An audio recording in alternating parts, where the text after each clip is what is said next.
প্রসঙ্গে কোরআন কারীম থেকে সূরা ইনশিকাক 6 নম্বর আয়াতে কারিমা তেলাওয়াত করেছি। বিষয়বস্তু হলো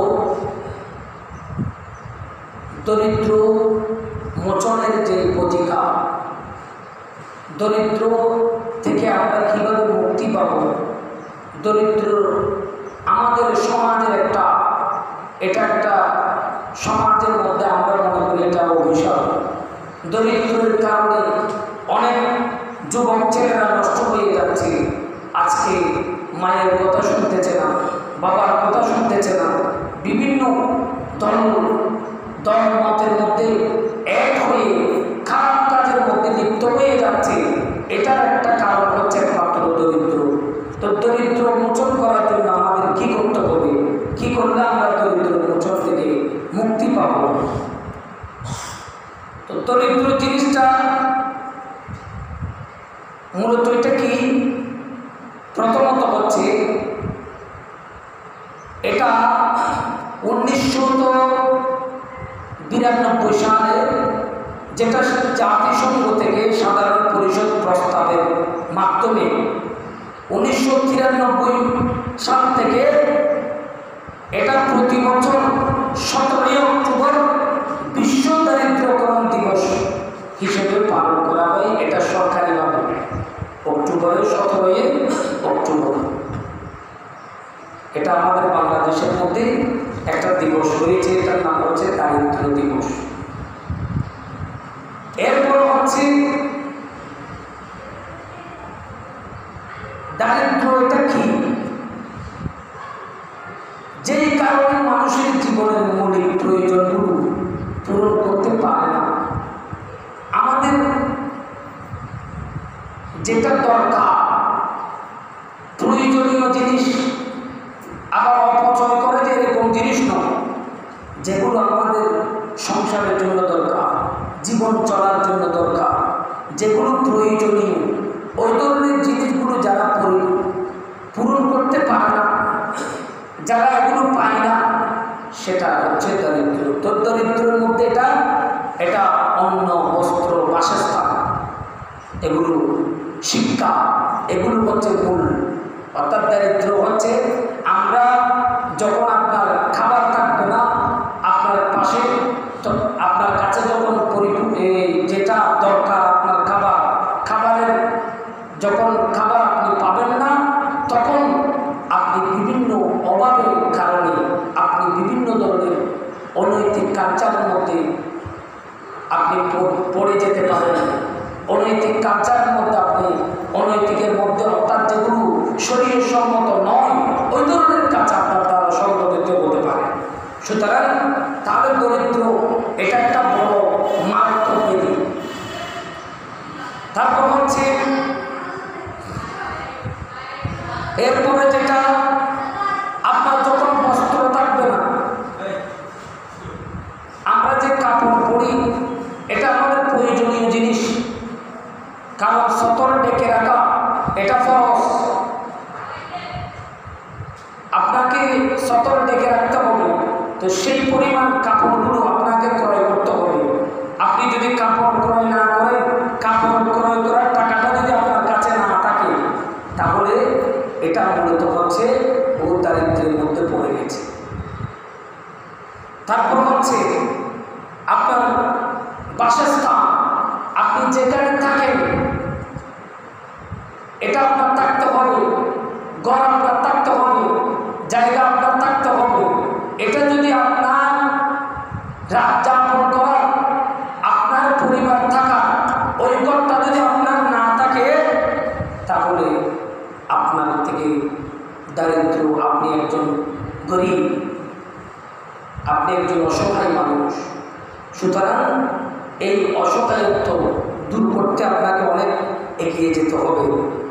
তো এরপর হচ্ছে আপনার যখন অসুস্থ হবে, চিকিৎসা, আপনি যদি ভালোভাবে চিকিৎসা না পান, টাকার কারণে, অভাবের কারণে, অনেকেই দরিদ্রতার কারণে অনেক মানুষ ভালো চিকিৎসা না পেয়ে অনেকে মৃত্যুর ডলে পড়েছে।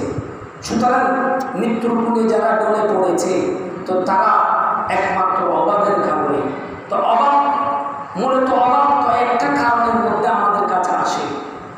তো অভাব এগুলো মোচন হয়ে যাওয়ার জন্য আমার আল্লাহ পাক সুবহানাহু ওয়া তাআলা সূরা ইনশিকাক 6 নম্বর আয়াতে কারিমার মধ্যে এভাবে বলছেন। আমার আল্লাহ বলতেছেন, বিসমিল্লাহির রহমানির রহিম, ইয়া আইয়ুহাল ইনসানু ইন্নাকা কাদিউন ইলা রাব্বিকা কাদআন ফামুলাকি। এই আমার বান্দা, শুনো শুনো, তোমাদের অভাব আসবে, তোমরা অন্ন পাবে না, বস্ত্র পাবে না, বাসস্থান পাবে না, শিক্ষা পাবে না, চিকিৎসা পাবে না, প্রয়োজনীয় যেগুলো তোমার থেকে দরকার এগুলো তোমার কাছে থাকবে না। বান্দারি, এরকম পরিস্থিতি যখন তোমার আসবে তখন আমার আল্লাহ বলে, এই আমার বান্দা, তুমি এমনভাবে কঠোরভাবে পরিশ্রম করতে থাকবে, পরিশ্রম তুমি বাড়িয়ে দেবে, নামাজ পড়ার সাথে সাথে 5 ওয়াক্ত নামাজ যথাযথভাবে আদায় করবে, আদায় করার পরে তুমি কঠোর পরিশ্রম বাড়িয়ে দেবে, পরিশ্রম বাড়িয়ে দেওয়ার পরে আমার আল্লাহ বলতেছেন, বান্দারি তুমি তার সাক্ষাৎ পেয়ে যাবে। অর্থাৎ তোমার জন্য আমি পৃথিবীর জমিনের মধ্যে বাসস্থানের ব্যবস্থা করে দিয়েছি, রিজিকের ব্যবস্থা করে দিয়েছি, অন্নের ব্যবস্থা করে দিয়েছি, বস্ত্রের ব্যবস্থা করে দিয়েছি, শিক্ষার ব্যবস্থা করে দিয়েছি।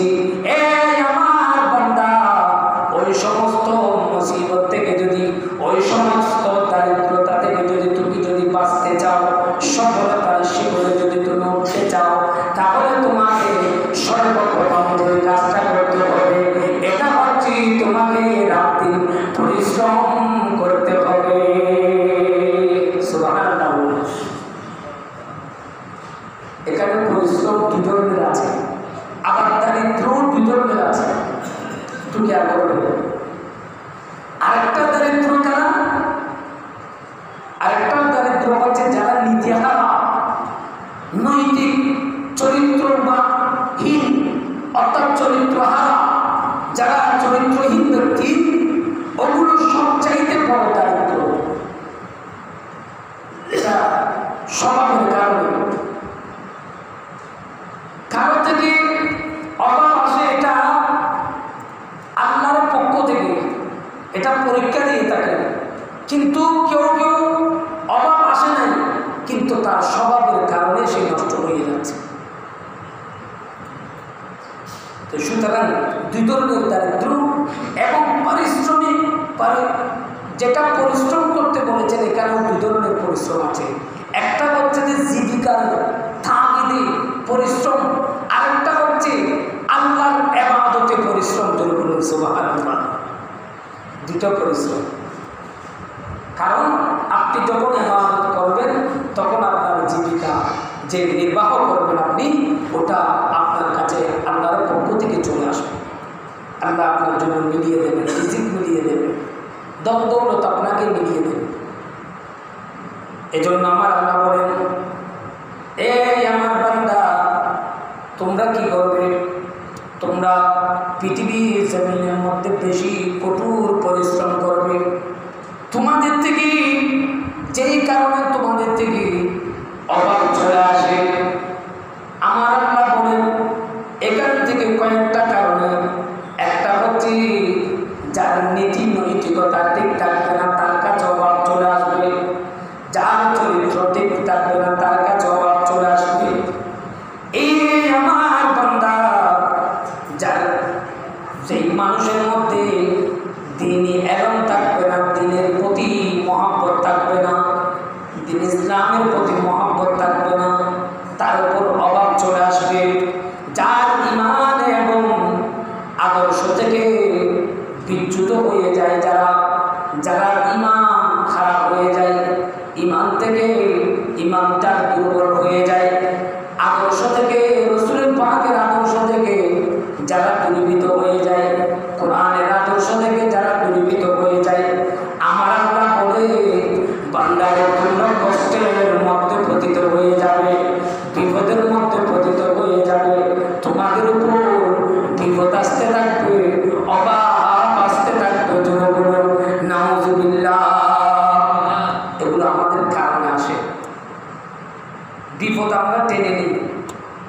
কারণ আমাদের আমাদের স্বভাব চরিত্র ঠিক নাই, আমাদের আখলাক ঠিক নাই, আমাদের কাজকর্ম ঠিক নাই, আমাদের চলাফেরা ঠিক নাই, আমাদের উঠা বসা ঠিক নাই, সেই জন্য অভাব আসে।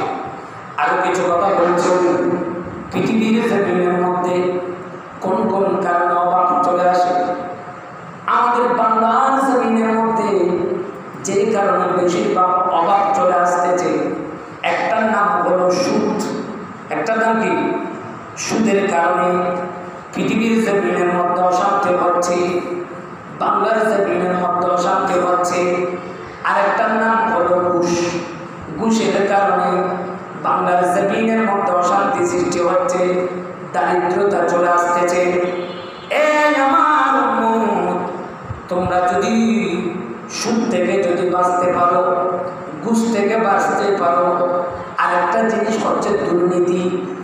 বাংলার জমিনের মধ্যে সবচাইতে বেশি বিপদ আসার কারণ হলো, দারিদ্রতা আসার কারণ হলো দুর্নীতি করার কারণে। দুর্নীতির কারণে বাংলার জমিনের মধ্যে বেশি অভাব আসতেছে। এগুলো যদি তিনটা জিনিস যদি আমরা যদি সংশোধন হয়ে যাই, সুদ থেকে যদি সংশোধন হয়ে বিরত থাকি, ঘুষ থেকে যদি আমরা বিরত থাকি, দুর্নীতি থেকে যদি আমরা বিরত থাকি, যেগুলো সম্পর্কে আমার আল্লাহ কোরআন কারীমের মধ্যে অসংখ্য আয়াতের মধ্যে বারবার নিষেধ করেছেন, আমার রাসূল হাদিস পাকের মধ্যে বারবার নিষেধ করেছেন, উম্মত তোমরা এই তিনটা জিনিস থেকে বিরত থাকো। সুদ থেকে তোমরা বিরত থাকো, ঘুষ থেকে তোমরা বিরত থাকো, দুর্নীতি থেকে তোমরা বিরত থাকো। এই তিনটা জিনিস থেকে যদি তোমরা যদি বিরত থাকতে পারো, আমার নবী বলে তোমাদের সমাজের মধ্যে শান্তি ফিরে আসবে। জোরে বলুন সুবহানাল্লাহ। দারিদ্রতা চলে যাবে।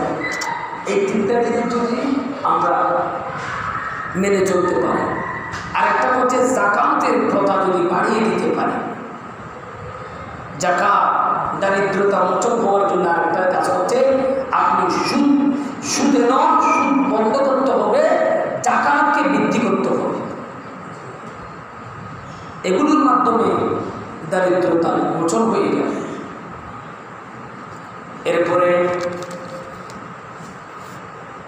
আমার আল্লাহ পাক সুবহানাহু ওয়া তাআলা কুরআন কারীমের মধ্যে এভাবে বর্ণনা করেছেন, বিসমিল্লাহির রহমানির রহিম, আম ইয়াকসিমুনা রাহমাতা রাব্বিক নাহনু কাসামনা বাইনাহুম মাঈশাতাহুম ফিল হায়াতিদ দুনিয়া ওয়া রাফa'না বা'দাহুম ফাওকা বা'দিন দারাজাতিন লা ইয়াত্তাখিযা বা'দুহুম বা'দান সুখরিয়া ওয়া রাহমাতু রাব্বিকা খায়রুম মিম্মা ইয়াজমাউন।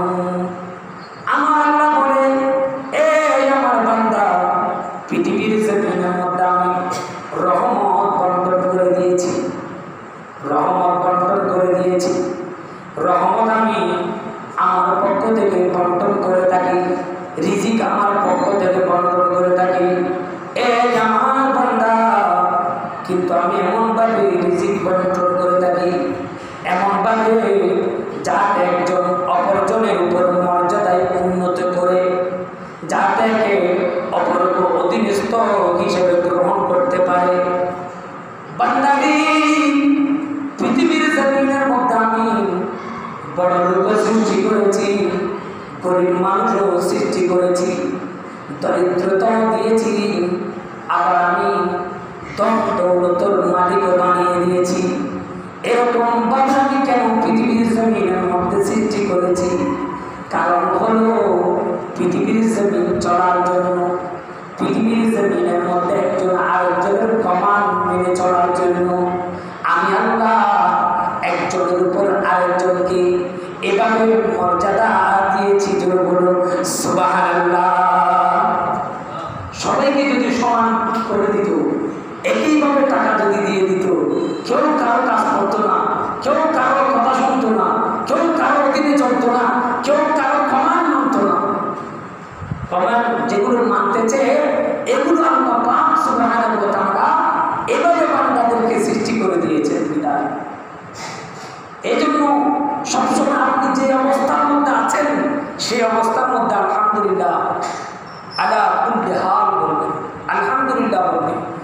আমি আপনার উপর সন্তুষ্ট আছি।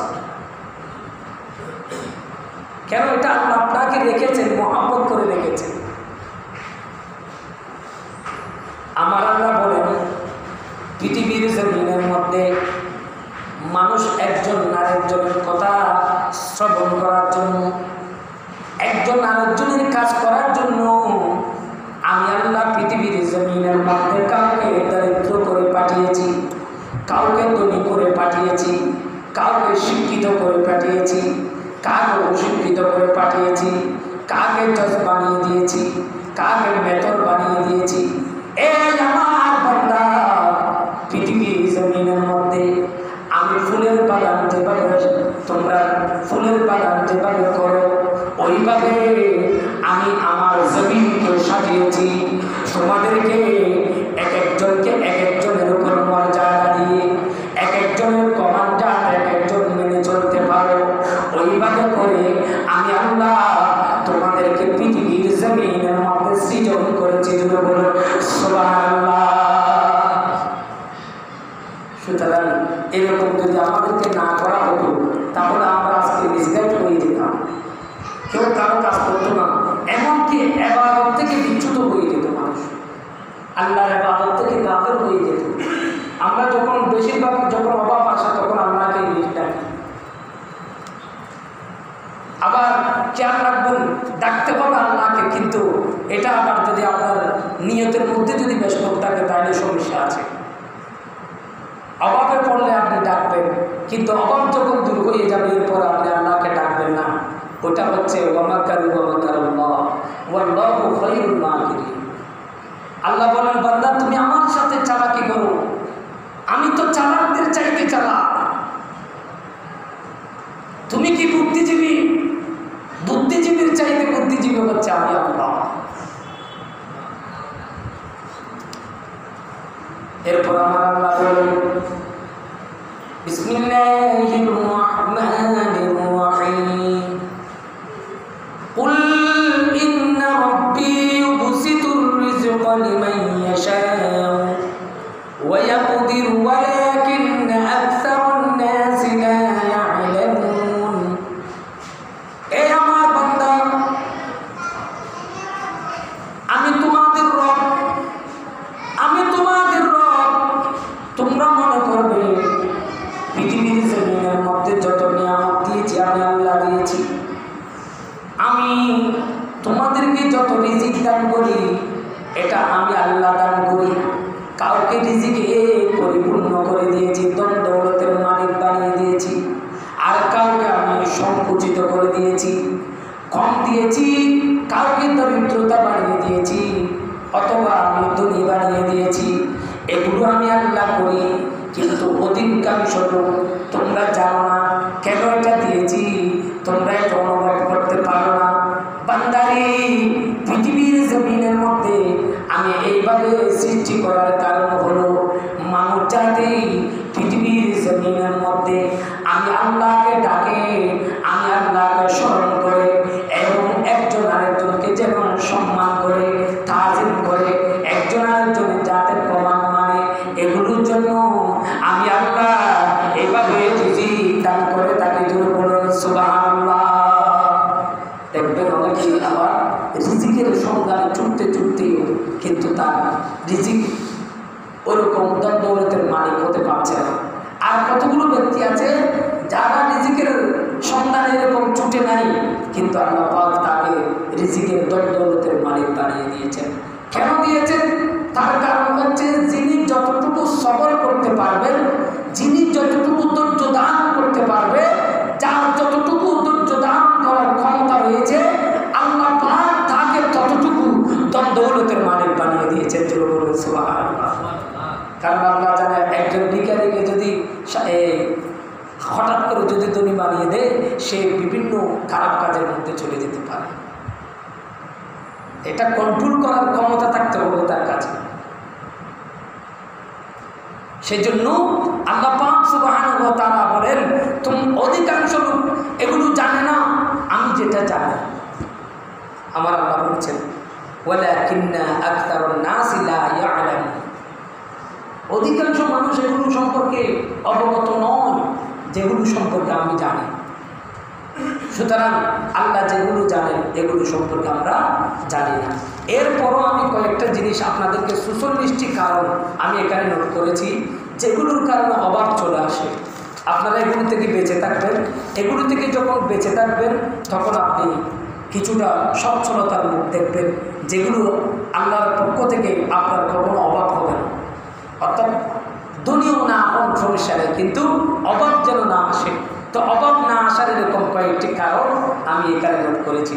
একটা হচ্ছে, প্রথম নম্বর কারণ হচ্ছে, আপনি যখন খাবার খাবেন হাত না ধুয়ে খাবার খাবেন না। প্রথম নম্বর, হাত ধুতে হবে। এটা হাত ধুয়ে খাবার খাওয়া, এটা হচ্ছে রাসূল পাকের সুন্নাহ। তাহলে আপনাকে হাত ধুতে হবে। দ্বিতীয় নম্বর হচ্ছে, খালি মাথায় খাবেন না। খালি মাথায় মানে আমরা মাথার মধ্যে খানা খাওয়ার সময় আমাদের মাথার মধ্যে টুপি রাখা হতো, কিন্তু আমরা অনেকে টুপি রাখি না। মেয়ে যারা তাদের মাথায় ওড়না রাখা হতো, কিন্তু আমরা ওড়না মেয়েদের মধ্যে অনেকে দেখি না। এগুলো না দেখার ফলে ওখানে শয়তান বসবাস করে, ওই মাথার মধ্যে শয়তানে কী করে আসর করে, এবং আল্লাহ পাক তার রিজিক উঠিয়ে নেই। সুতরাং খালি মাথায় আপনি, এবং আরেকটা কারণ হচ্ছে, আপনি যখন ওয়াশরুমে যাবেন তখন খালি মাথায় যাবেন না। ওয়াশরুমে যাওয়ার সময় আপনি টুপি নিয়ে যাবেন। মেয়ে হলে আপনারা ওড়না দিয়ে যাবেন। খালি মাথায় গেলে আপনাকে যে কোনো মুহূর্তে খারাপ জিন আপনাকে আক্রমণ করতে পারে, এবং আপনি দোয়া করে যাবেন, আল্লাহুম্মা ইন্নী আউযু বিকা মিনাল খুবসি ওয়াল খাবাইস। এটা পড়বেন। এটা যদি না পড়েন, ওখানে জিন থাকে, খবিস জিন যেগুলো, এগুলো বাথরুমের মধ্যে থাকে। এই বাথরুমের মধ্যে আপনাকে যে কোনো মুহূর্তে আক্রমণ করতে পারে, এবং তারা সেগুলো দেখে। আর এই দোয়াটা যখন আপনি পড়বেন তখন আল্লাহ পাকের পক্ষ থেকে একটা কি হয়ে যায়, ফর্দা হয়ে যায়। আপনি যে উলঙ্গ হয়ে প্রস্রাব পায়খানা করেন ওগুলো তারা দেখে থাকে, এবং এগুলো আসর করে ফেলে। তখন আপনার বিভিন্ন রোগ সৃষ্টি হয়ে যাবে শরীরের মধ্যে। তো বিভিন্ন ধরনের আপনার মাথা অস্থিরতা হয়ে যাবে, পেটের মধ্যে আপনার খারাপ লাগবে, কিছু খাবার আগে আপনার বাথরুম আসবে, এই ধরনের বিভিন্ন গ্যাসের সমস্যা হয়ে যাবে। এই ধরনের হতে হতে বড় বড় রোগ সৃষ্টি হয়ে যাবে। এগুলোর কারণ হচ্ছে আপনার বাথরুমে যাওয়ার সময় দোয়া না পড়ার কারণ। এবং বাথরুমে যাওয়ার সময় আপনারা বাম পা দিয়ে প্রবেশ করবেন, আসার সময়ে দোয়া পড়বেন, ডান পা দিয়ে চলে আসবেন এবং এই দোয়া পড়ে আসবেন। এরপরে হচ্ছে অন্ধকারে খানা খাওয়া। তৃতীয় নম্বরে যেটা, অন্ধকারে খানা খাবেন না।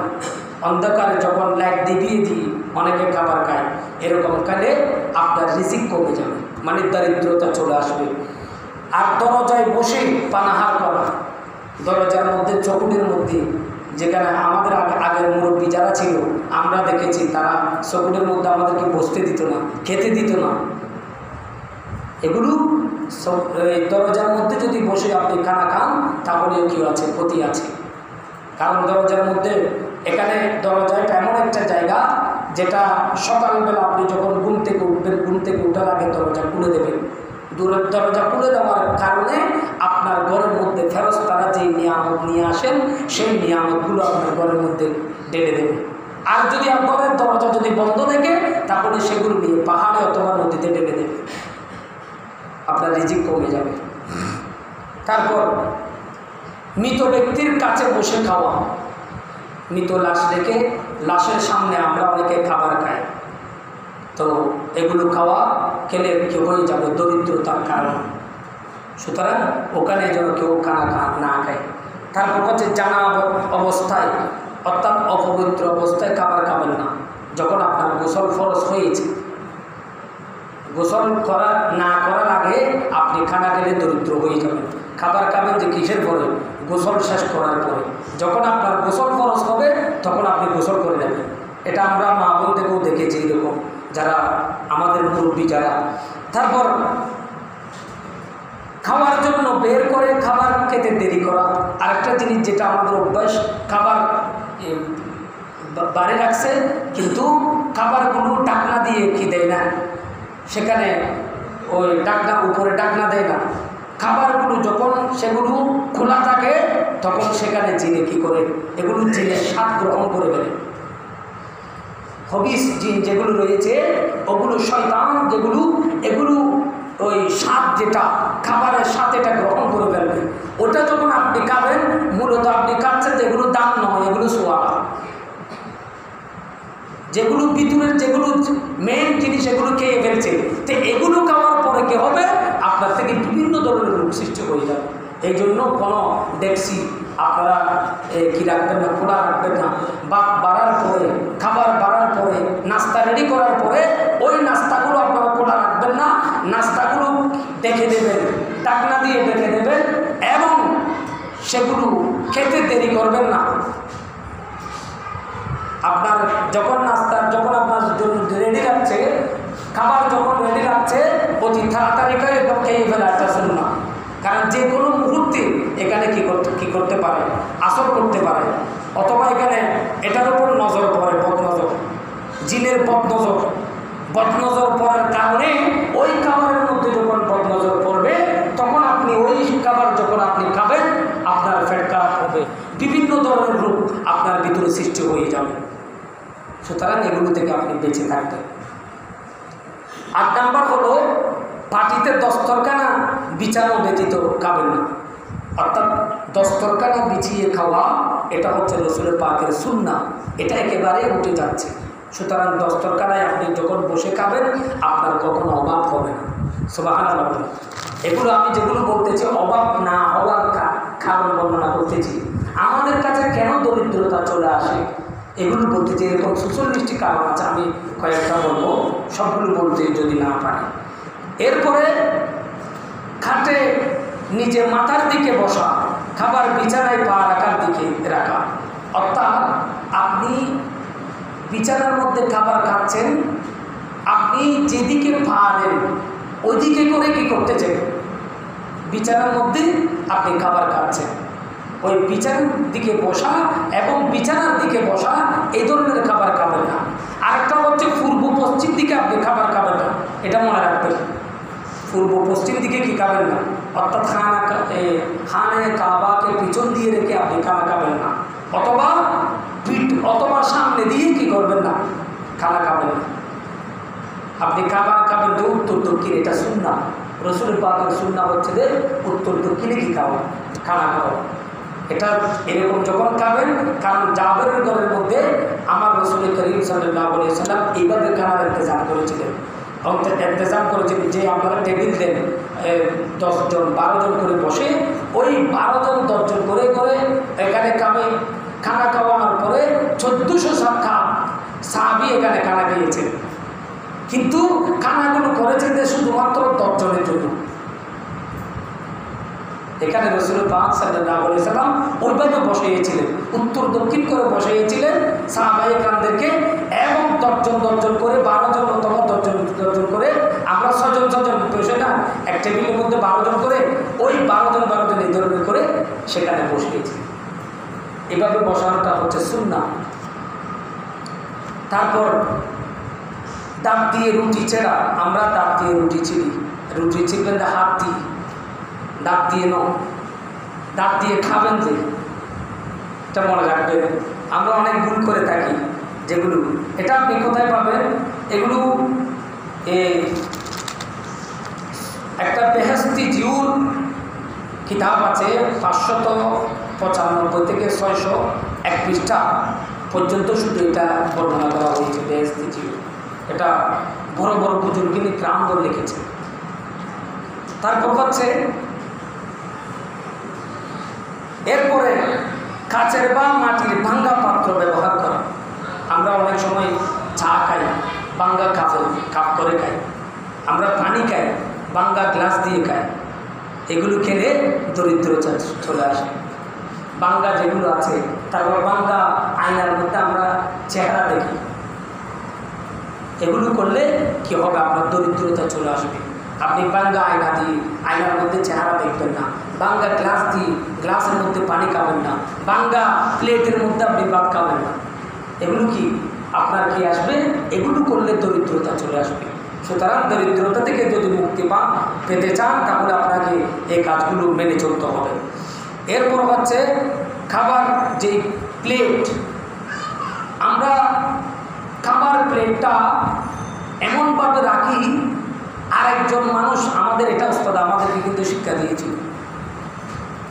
আমরা যখন খাবার প্লেটে কোনো দাওয়াতে যাই বা কোথাও যাই অথবা ঘরে খাই, খাবার প্লেটটা এত বেশি নোংরা রাখি, আরেকজন মানুষ ধরতে এটা কষ্ট লাগে তাদের, মানে একটা তাদের কি লাগে, এটা মনের মধ্যে একটা খারাপ লাগে। ওই প্লেটটা আপনি এমনভাবে খেয়েছেন যেটা সব দিক দিয়ে কি ময়লা, অর্থাৎ উচ্ছিষ্ট যেগুলো এগুলো এমনভাবে রেখেছেন আপনি, এটা আরেকজনের হাত দিয়ে ধরতে ওনার কি হচ্ছে, উনি সংকোচ বোধ করতেছেন। ওই ধরনের প্লেট আপনি রাখবেন না। প্লেট ভালোভাবে পরিষ্কার করবেন। প্রয়োজনে শুধু এটা সুন্নাহ, প্লেটের মধ্যে যে বাসনে খাওয়া হয়েছে তাতে আপনি হাত ধুবেন না। একটা জিনিস মনে রাখবেন, হাত ধুবেন না। যে প্লেটের মধ্যে খানা খেয়েছেন তো সেটা কেমন করবেন, হাত ধুবেন না মানে এটা নয় অর্থাৎ হাত ধুয়ে আপনি পানি ফেলে দিলে ধরবেন নয়, পানি ঢেলে সুন্নাহ হচ্ছে আপনি প্লেটের মধ্যে যা থাকবে এগুলো খেয়ে ফেলেন, এটাই হচ্ছে সুন্নাহ। কিন্তু আমরা এই সুন্নাহগুলো আমাদের উঠে যাচ্ছে একেবারে। তারপর খিলাল করি আমরা দাঁত, যে উচ্ছিষ্টগুলো দাঁতের ভিতরে থাকে, ওই দাঁতের ভিতরে থাকার যেই উচ্ছিষ্ট জিনিস এগুলো আমরা খিলাল করার পর আবার খেয়ে ফেলি, এটা খাবেন না। এগুলো খেলেও কেউ হয়, আবার যেখানে সেখানে খিলালও করবে না। আমরা আর একটা জিনিস যেগুলো মানুষ সংকোচ বোধ করে এই ধরনের কাজ আমরা ওই বেখিয়ালে করে ফেলে থাকি। কয়েকটা জিনিস যেমন আমরা অনেকে আছি সবসময় খ্যাত বোধ করি, অর্থাৎ গলার কি দিয়ে আওয়াজ দিই, নাকের মধ্যে সবসময় নাক যেখানে সেখানে আমরা কি করি পরিষ্কার করি, এই ধরনের কাজগুলো করবেন না। কেন এগুলো মানুষ কি করে সংকোচ বোধ করে। যেখানে সেখানে আপনি খিলাল করবেন না, যেখানে সেখানে ব্রাশ করবেন না। ব্রাশ করার সময় নির্দিষ্ট স্থানে আপনি ব্রাশ করবেন, যেখানে খিলাল করার সময় নির্দিষ্ট স্থানে আপনি খিলাল করবেন। আপনি মানুষের সামনে ওই একেবারে ওপেনলি এরকম জিনিসগুলো আপনি এগুলো থেকে বিরত থাকবেন। আল্লাহ পাক আমরা দীর্ঘায়িত করবো না, এগুলো অনেক ইনশাআল্লাহ বলবো। আপনারা এগুলো থেকে যদি বেঁচে থাকতে পারেন আপনাদের কখনো অভাব আসবে না। আমাদের এই কয়েকটা বেখিয়ালের কারণে, সুন্নাহ উঠে যাওয়ার কারণে আমাদের বেশিরভাগ অভাব হয়। সুতরাং অভাব থেকে যদি আপনি বাঁচতে চান তাহলে এগুলো আপনাকে মেনে চলতে হবে। আল্লাহ পাক আমাদেরকে আমল করার বেশি বেশি তৌফিক দান করুন। ওয়া আখিরি দাওয়ানা।